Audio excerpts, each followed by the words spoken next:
सत्संग पाया रे मेरे लिए बरकत बधाई। बड़ा भागी कोई मिले प्रेमी, बड़ा भागी कोई मिले प्रेमी, तिनको मरम जनाया रे, तिनको मरम जनाया रे मेरे लिए बरकत बधाई। संग सत्संग पाया रे मेरे लिए बरकत बधाई।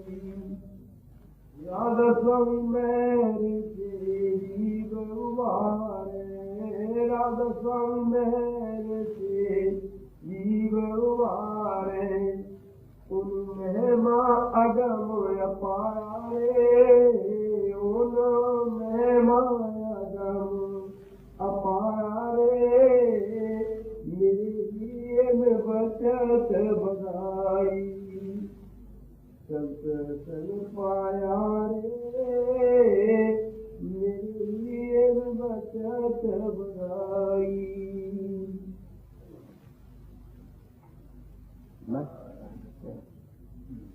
और पढ़ दो कोई सतगुरु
देखे दूजा देखे कहत कबीर बताए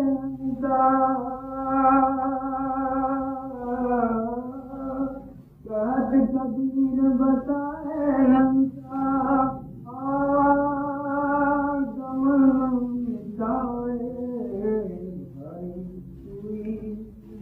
सतगुरु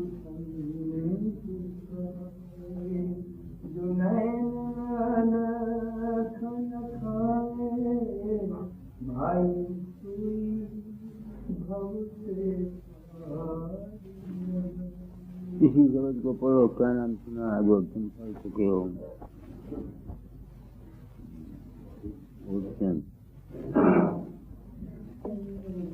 इसी को दो, आपकी आवाज बहुत मध्यम। संत बताया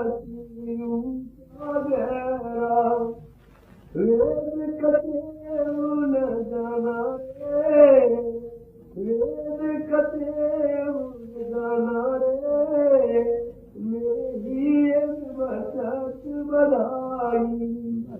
राधा स्वामी, अब तुम देखो ब्राह्मण हो,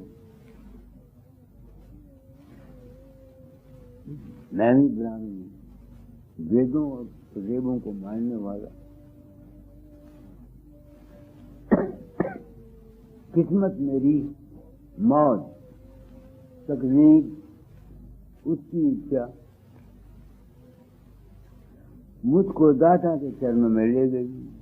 मैं तो सनातन के असूल के मुताबिक आया था कि वो मेरा राम है। वहां से ये वाणी मुझे मिली। अब अगर मैंने उम्र खोजी इस बात को जानने के लिए कि वो संत मत जो ऊंचा है इसमें क्या बड़ाई है, क्या इसमें बड़प्पन है,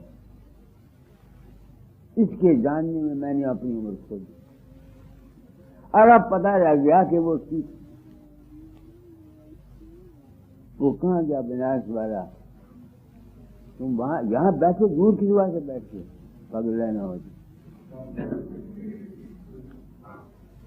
अब तुम सोचो कि अगर मैंने अपना जीवन इस खोज में खो दिया तो मैं मजबूर। अब मुझे यह समझ लगी कि संतों का मार्ग वाकई कोई नहीं जान ऊंचा है। और वो समझ सिर्फ एक ख्याल से मुझे आई कि मैं किसी संत से नहीं जाता। बस रोज तुमको बताता रहता हूं। कोई कहता है बाबा मैंने तुमको प्रकाश के बीच में पद्म के फूल पर बैठा हुआ देखा। कोई कहता है तूने मुझे दर्शन दिए, तू बीमार था। और कल का वाकया कि बिल्कुल ही नया मैंने सुना है। एक आदमी की चिट्ठी आई, वो कहते मेरे लड़के के कान दोनों खराब थे, डॉक्टर कहते हैं चीरा दो, ऑपरेशन कराओ। उस लड़के के अंदर मैं प्रगट हुआ, एक डॉक्टर को ले गया और डॉक्टर ने सपने में उसको ऑपरेशन किया। और जब वो जागा तो उसका कान ठीक था। इन बातों ने मुझको संत मत की सच्चाई का जिक्र किया। तुम लोग इस मंजिल तक नहीं पहुंच सकते क्योंकि तुम द्वेष में फंसे हुए हो। तुम अपने अंतर में किसी चीज से प्रेम करते हो, किसी गैर से प्रेम करते हो। राम से करते हो, कृष्ण से करते हो, बाबा फकीर से करते हो, देवी से करते हो, किसी से प्यार करते हो। वो जिससे तुम प्यार करते हो वो कौन है? वो तुम्हारा अपना ही मन है, तुम्हारा अपना ही आत्मा है। हमने कहाँ जाना है? हमने जाना है आत्मा से परे। क्यों आत्मा से परे क्यों जाने का ख्याल है? ये सवाल मैं क्यों आत्मा से, मैं क्यों आत्मा से परे जाना चाहता?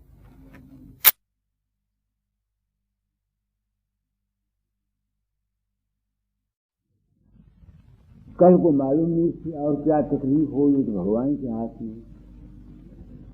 पैदा होने की तकलीफ, दुनिया में रिश्तेदार मर जाते हैं, चिंताएं आती हैं, ये संसार दुख की खानी है। कि जो आदमी इस दुनिया से बचना चाहता है कि मैं मुड़ के आवागमन में ना हूं, मैं अपनी आत्मा से पूछता हूं, संतों के हाँ में हाँ नहीं मिलाता।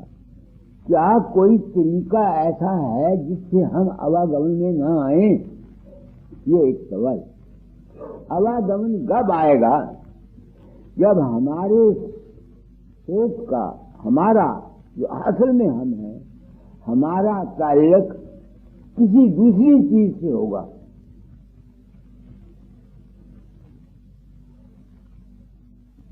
आवागमन हमको हमेशा तब आएगा जब हमारा अपना जो सुर्ख है, इसका संबंध, इसका मोह, इसका ताल्लुक किसी दूसरी शय से होगा। पुत्र से हो, बेटे से हो, फकीरपन से हो, गुरु से हो, या राम से हो, या किसी इष्ट से हो। जब तक ये ताल्लुक हमारा है, तो जब हम शरीर छोड़ेंगे, जिसके साथ हमारा ताल्लुक है, हम उसके साथ दोबारा फिर मिलेंगे और उसके संबंध में आएंगे। आएंगे कि नहीं आएंगे? यही आपने पढ़ा है ना, मर गए। कल इन्होंने मजमून पढ़ा, जिनको जरूर जो कल के अखबार में से पढ़ के अपने आप को तसल्ली कर सकते हैं। तो उससे बचने का क्या तरीका है? उससे बचने का मेरी समझ में जो इस उम्र में आया वो सिर्फ ये है कि हमारा कोई ताल्लुक किसी चीज के साथ ना रहे, अटैचमेंट, यहां तक कि गुरु के साथ भी ताल्लुक ना रहे। जो शख्स किसी गुरु देहधारी के साथ ताल्लुक रखते हैं, जब वो मरेंगे उनको आवागमन जरूर होगा।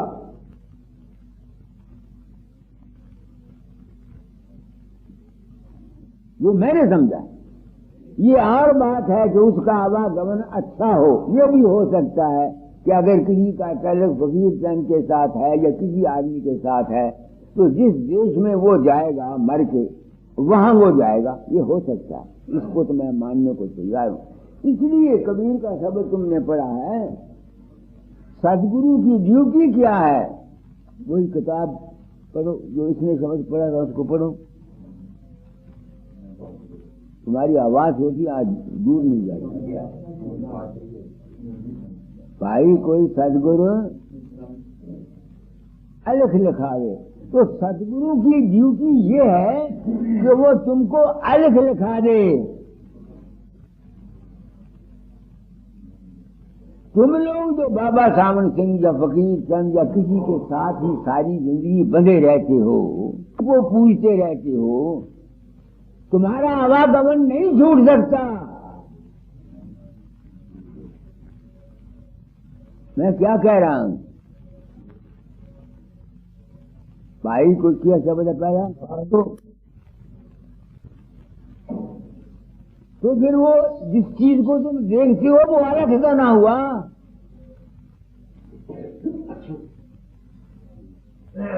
पढ़ो। भाई कोई सतगुरु संत कहावे, नैनन अलख रखावे। भाई कोई सतगुरु संत कहावे। पता नहीं कबीर संत सदगुरु होता हुआ दुनिया को कैसे अलग रखाता था, ये तो उसको पता होगा, मुझे नहीं पता। मुझको तो अलग रखाया तुम लोगों ने, जिन्होंने मुझे ये कहा कि मेरा रूप तुम्हारी मदद करता है और मैं नहीं होता।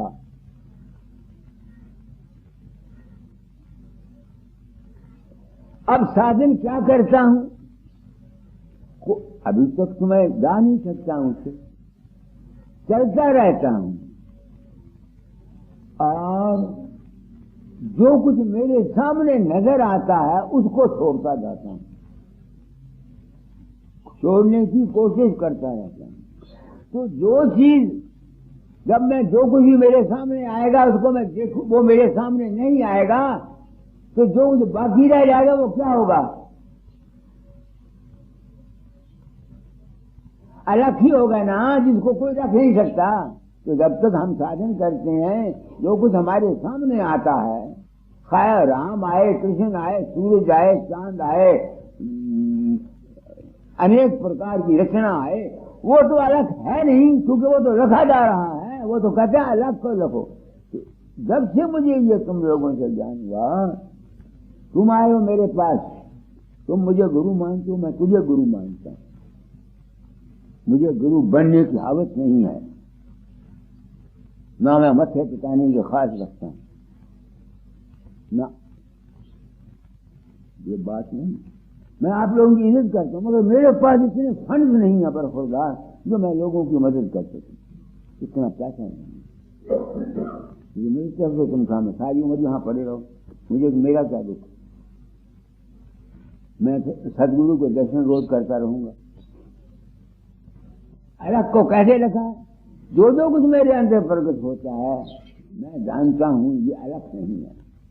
इसको छोड़ने की कोशिश करता हुआ ऐसी अवस्था में जाना चाहता हूं जहां केवल मेरी अपनी जात की ही चैतन्यता है और दूसरा कोई नहीं। जब तक ये अवस्था किसी को अंत समय में नहीं आएगी, उसका आवागमन सूचना नामुमकिन। संत मत का उनके लिए कोई ताल्लुक नहीं, क्योंकि ये संत मत जो है ये ऊंचा पैरी बानी पढ़ो क्या है।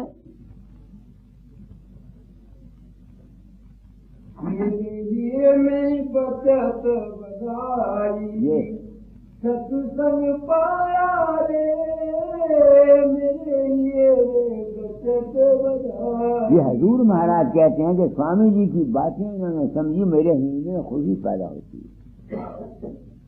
आगे ढूंढ फिरी जग में बहुत तेरा, ढूंढ फिरी जग में बहुत तेरा, भेद कहीं नहीं पाया रे। किसी ने भेद नहीं दिया, राज नहीं। राधा स्वामी मत में सदगुरु की महिमा क्या है? वो राज देता है, वो भेद देता है, मगर उस भेद को कोई लेने वाला है भी? वो आदमी आया है और आज नालायक निकली, नुकसान हो गया, काटा पड़ गया, समझ गए, दुखों का मारा आ गया, अब वो ज्ञान हासिल करना चाहता है। अब वो दुनिया के दुखों से घबराकर ज्ञान हासिल करना चाहता है, शांति हासिल करना चाहता है। तो शांति इस दुनिया में है कहाँ? इस दुनिया में तो शांति का नाम नहीं है। यहाँ दुख भी है, सुख भी है, आनंद भी है, बेआनंदी भी है, मौत भी है, जिंदगी भी है, धूप भी है और छाया भी है। तो वो मैंने प्रण किया था कि अपना अनुभव से आज मैं कह रहा हूं, मैं जानता नहीं हूं कि मेरी बात को तुम क्या बहुत से बहुत कोई आदमी क्या समझेगा। और अगर समझ भी जाए तो उस मंजिल पर जा नहीं सकता। क्यों? मैं खुद गिरता रहता हूं। मेरी रास्ते में मंजिल का पता तो लग गया, मुझे अपने घर का रास्ता तो पता लग गया, मगर चला नहीं जाता, गिर जाता हूं। क्यों गिरता हूं? कुछ कह नहीं सकता। कर्म, पिछले जो संबंध हैं, पिछले जो मेरे ताल्लुकात हैं रिश्तेदारों के साथ, तुम लोगों के साथ, या मेरे और पिछले साथ, वो संस्कार मुझे ऊपर जाने से रोक के नीचे गिरा देते हैं। फिर संभलता हूं, फिर चलता हूं, फिर संभलता हूं, फिर चलता हूं, फिर संभलता हूं, फिर चलता हूं। ये मेरा हाल है, मगर रास्ता मुझे। तो मैंने प्रण किया था अपना अनुभव आज मैं कह जाता हूं कि जो कुछ राधा स्वामी मत में, जो कबीर मत में, जो संतों के ऊंचे मार्ग में कहा है वो बिल्कुल ठीक है। तो सदगुरु की क्या ड्यूटी है? पढ़ो, सदगुरु भाई संत, सदगुरु संत कहा भाई कोई सतगुरु संत कहावे, भाई कोई सतगुरु संत कहावे, नैनन अलख दिखावे। कैसे लिखाएगा वो? सत्संग कराएगा तुमको, पहली कड़ी पड़ी ना, सत्संग कराएगा, तुमको बात बताएगा, तुमको भेद देगा, तुमको राज देगा। जब वो तुमको भेद देगा, तुमको राज देगा, तब तुम्हारी समझ में बात आएगी, तब तुम अलग को लग सकने के काबिल बनोगे। जिस तरह के मुझे, इसलिए मैं कहता हूं कि इस उम्र में मेरे सच्चे सदगुरु आपसे संगी हैं। काश कि मेरे पास धन होता बरखुरदार, तो मैं तुझे आज माला माल कर देता।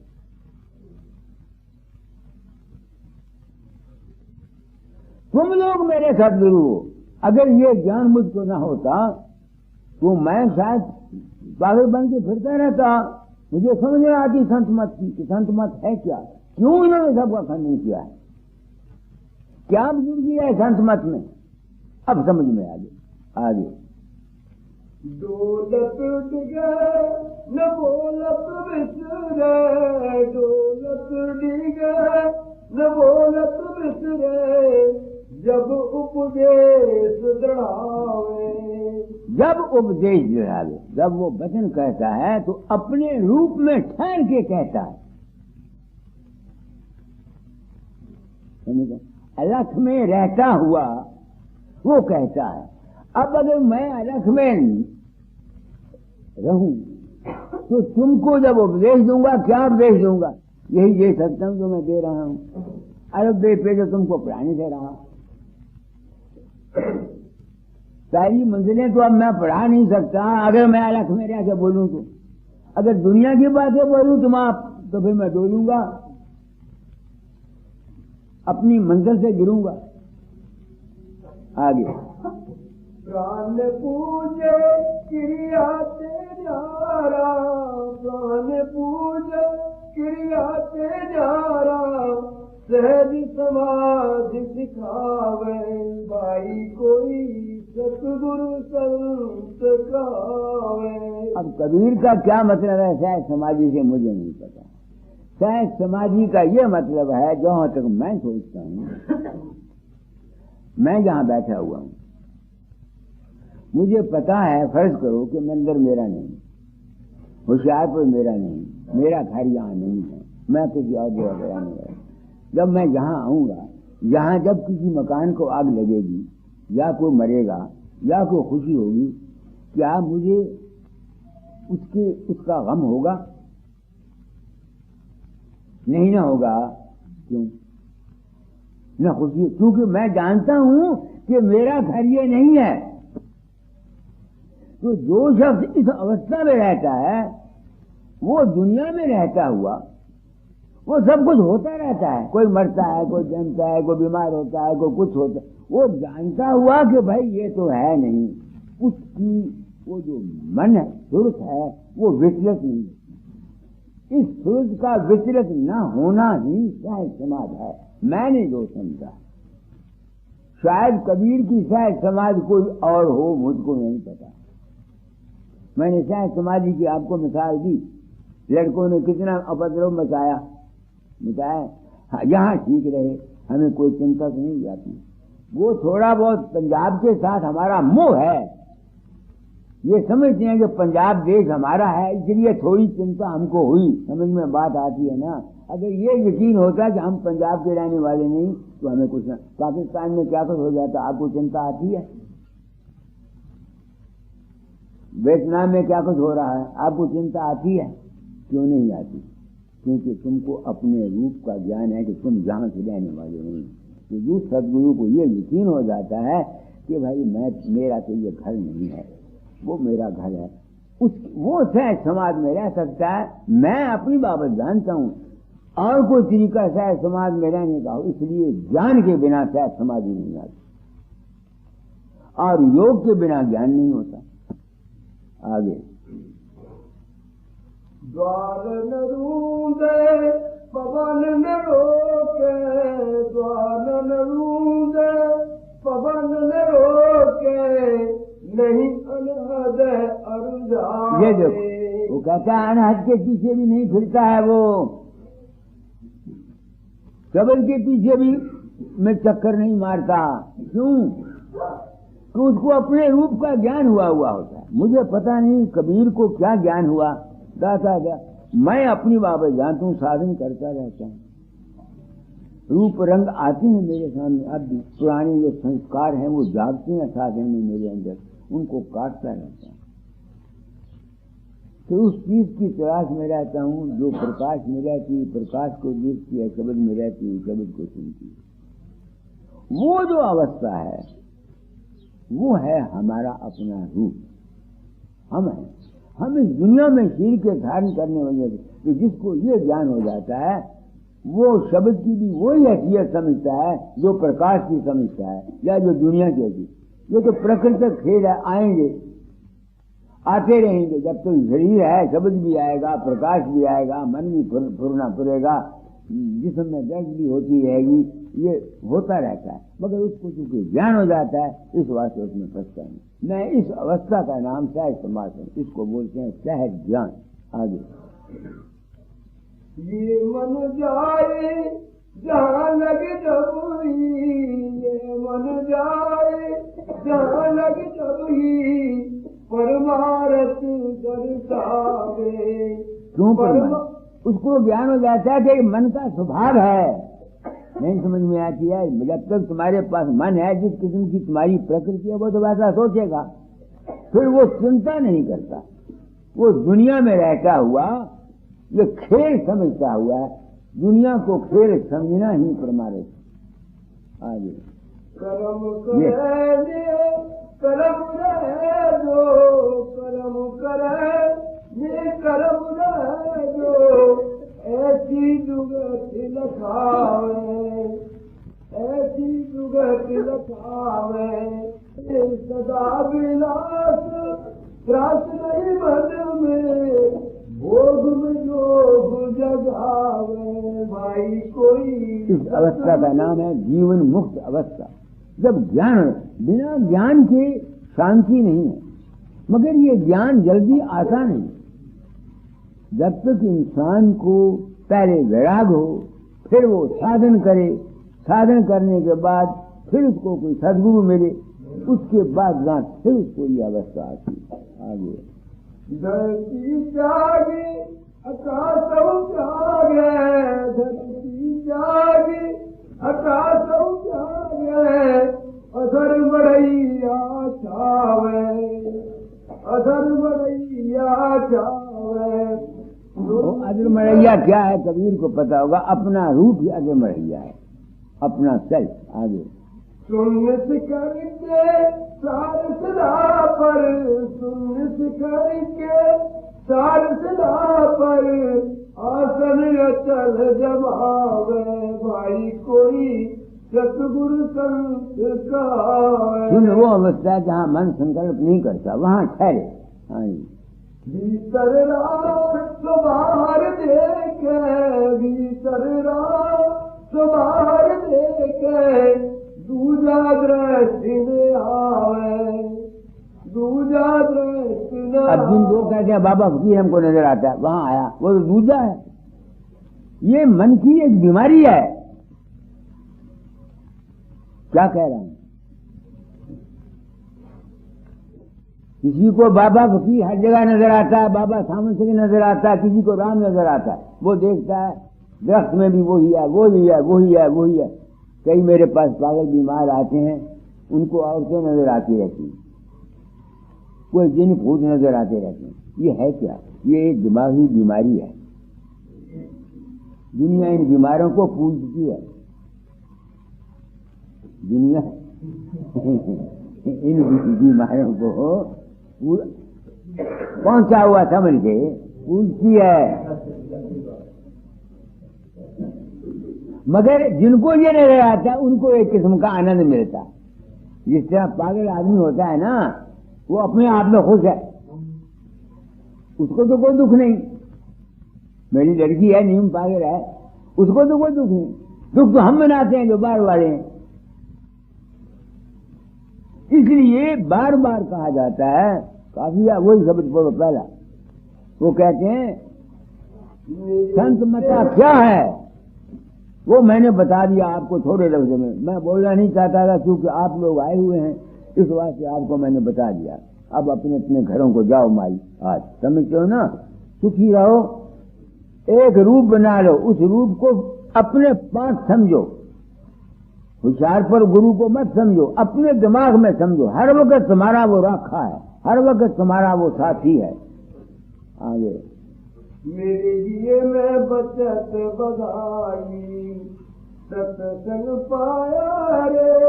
ये मेरे लिए मैं बचत बधाई, ढूंढ फिरी जग में वो तेरा, वेद कहीं नहीं पाया रे, वेद कहीं नहीं पाया रे।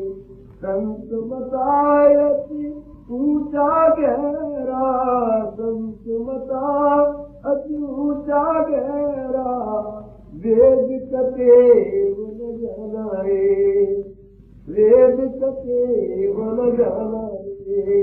बड़भागी कोई विरले प्रेमी, बड़भागी कोई विरले प्रेमी, जिनको मरम जनाया रे, जिनको मरम जनाया रे। संतों ने इस राज को जो मैंने कहा मरम को बताया नहीं पब्लिक को। क्यों नहीं बताया? पब्लिक इसकी मुस्तहक नहीं है। अगर बता दिया जाए तो डेरे नहीं बनते, सत्संग नहीं बनता, पैसे नहीं आते, रुपए नहीं आते, पेंटे नहीं आते। वो कहता है विरले जीव किसी को बताया, पढ़ो इस कड़ी को।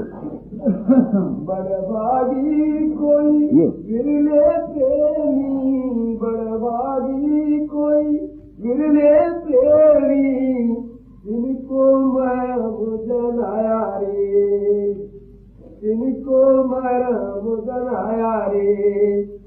मेरे लिए बचत बधाई, सत्संग पाया रे। राधा स्वामी मेरे से जीव उबारे, राधा स्वामी मेरे से जीव उबारे, खुद में माँ अगम अपारे। गुरु क्या उभारना? उभारना कहते एक चीज नीचे डूबी हुई है, उसको उठा दो ऊपर को, पानी के ऊपर चढ़ जाएगी। हम इस माया के चक्कर में बुरी तरह से फंसे हुए हैं। सत्संग से उनकी नजर को, उनके ख्यालात को, उनके मन को ऊंचा किया जाता है। बस इतनी ही काफी है।